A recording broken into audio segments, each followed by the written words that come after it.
Good morning, K-Lights. It's your Jyoti teacher here once again with Geography, lesson number 5, Temperature, part 2. In the last lesson, we studied the Earth's shape and the distribution of the sun rays. Let's revise a little bit. Since the shape of the Earth is spherical, we see that the sun rays falling on the Earth fall in a different manner. And so the different zones are formed. Zone means the temperature zones formed due to the proportion of the different proportions of sun rays falling on the Earth. Let's try to understand it in a better way and remember so that it helps us in the further chapters. Let's have a glance. Perpendicular rays towards the 8 point creates the torrid zone, that is from 0 to 23.5 north and south, that means in both the hemispheres. The slant rays at the B point, that is about 23 degree 30 minutes north to 66 degree 30 minutes north and down in the south, vice versa, creates a moderate temperature, that is not too hot, not too very cold, and therefore we called it as a temperate zone. And towards the extreme north and south pole, we find extremely slanting sun rays, and due to which we find very low temperature, which is also in this way we understand the annual mean temperature of the world, that is the earth. Now let's understand the other part of the. In the figure 5.5, convection and the vertical flow of heat, we understand that water expands on heating. The hot water from the base moves upward. With it, the buttons too are pushed to the surface. The relatively cooler water in the upper portion moves downwards, taking the buttons with it. This happens rapidly. In other words, on heating, an upward current sets in the water. In the nature, the conditions are slightly different. Due to the temperature differences, upward and horizontal current develop in the oceans. Besides temperature differences, different factors like wind and differences in density of water also give rise to the horizontal current. These ocean currents flow from the equator to the polar regions and from the polar regions to the equator. Can you see them, children? Let's understand it more clearly. When the ocean current flows from the frigid to the torrid zone, it reduces the temperature of the coast in the torrid zone. Likewise, when the current flows from the torrid to the frigid zone, it increases the temperature of the coast in the frigid zone. See the diagram properly. The red line shows the hot currents, or what you can say warm currents, and the blue line show the cold currents. Observe them and the direction in more precise way. These diagrams will help you to understand the different currents created due to these pressure belts more thoroughly. Now, these currents are very helpful for us. This is because when these currents pass in the different places, different changes in the temperatures are observed or experienced. Likewise, when the warm current enters the cold region, the temperature there becomes bearable.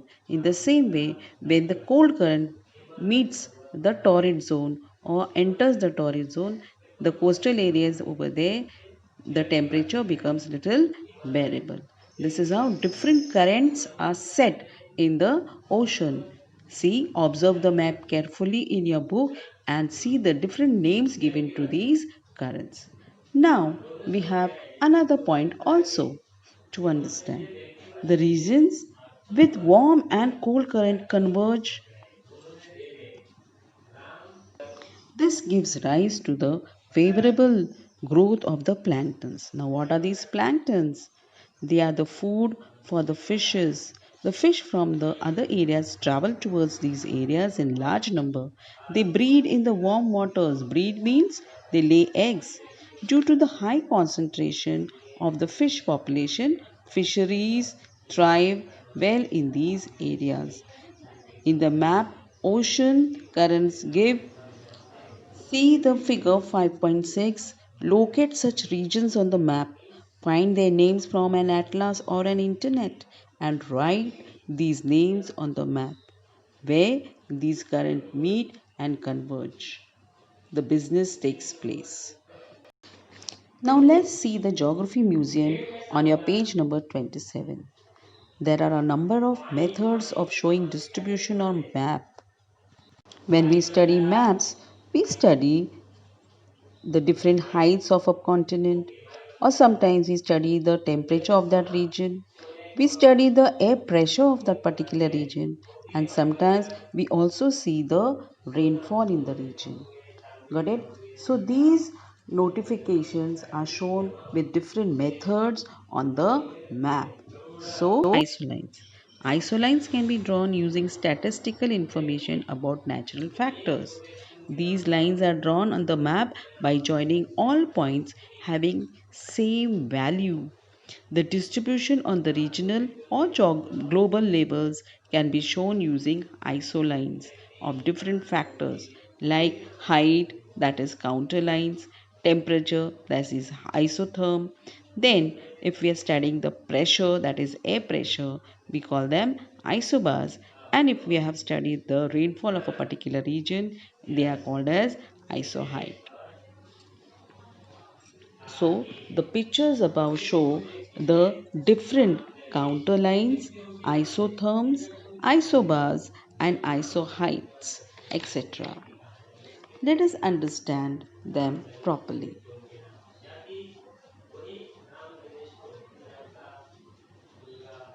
Look at the picture more clearly. This is showing the rainfall, that is the isoheight. The lines show the same value. When you see the lines, those lines are showing you the same value or proportion of the rainfall in that particular region. So this is how these lines or these isolines, the lines are called isolines. These lines are helpful to us. Now let us understand the effect of greenhouse gases. Some gases in the atmosphere like carbon dioxide and water vapor can hold the heat within themselves for a longer period of time. Due to these gases, the temperature of the air in the atmosphere increases. The increasing proportion of these gases in the atmosphere leads to the climatic change. Climate scientists believe that this is the reason for the increasing temperature of the earth. This change in the temperature climate gives rise to the high temperature. The gases due to which the temperature increases are called greenhouse gases. Look at the reasons. The increase of the Earth's temperature is also caused by human activity like burning fossil fuels, deforestation, aerosol. Now, what is aerosol? There is a gas in the sprays, different sprays. That particular gas is called aerosol. So, these are the different reasons because of which there is global warming.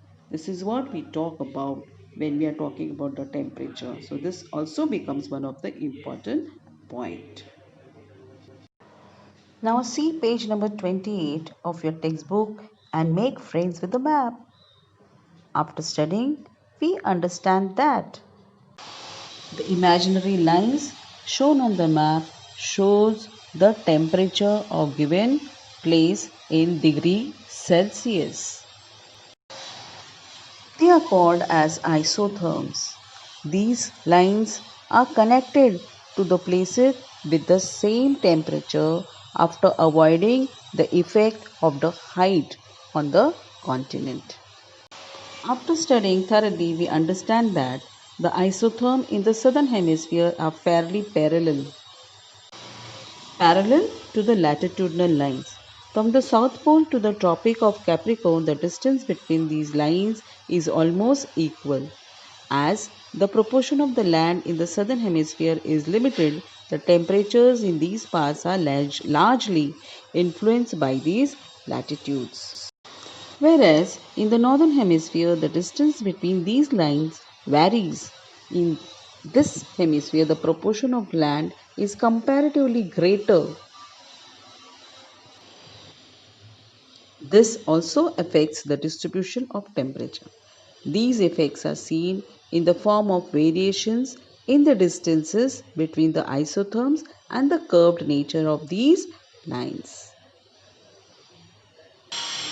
So now you must have understood what is cold or warm areas in your region. There is an activity in your book, page number 26. What will you do? You stay at Maswad in Man Taluka in Satara district. Your grandmother stays at Vengurla in Sindhudurg district. During Diwali, you often visit Vengurla. Let's see Vengurla. You like to see the coast there. The warm air of that region attracts you because you are freed from the dry air and scratching cold of your place. This time, Grandma is suffering from asthma. Doctors have advised her to stay at a place which has a drier climate. What should you do? I guess you understood what I said. Naturally, yes, you will invite your grandmother to come to your place because it's dry. That is Satara. Now, coming to the last part of the chapter, that is a simple thermometer which reads temperature. Observe the diagram more carefully. There are certain questions in your textbook when you read. What is the tube of a thermometer fixed on? It's fixed on the wooden stand or a mount. What substance is used in the thermometer tube? Mercury or an alcohol? What do the figures on the scale indicate? They indicate temperature. In which different units is the temperature measured? It is used or measured in Celsius or Fahrenheit scale. What seasons does the temperature in the figure indicate? The temperature in the figures indicates the hot weather or summer season of that particular region. That's all for now. Thank you, children. Bye bye. Don't forget to read the chapter thoroughly, and you will get the exercise in the PPT on your school group. So, have a nice day, stay safe, stay at home, and read the chapter thoroughly. Enjoy it.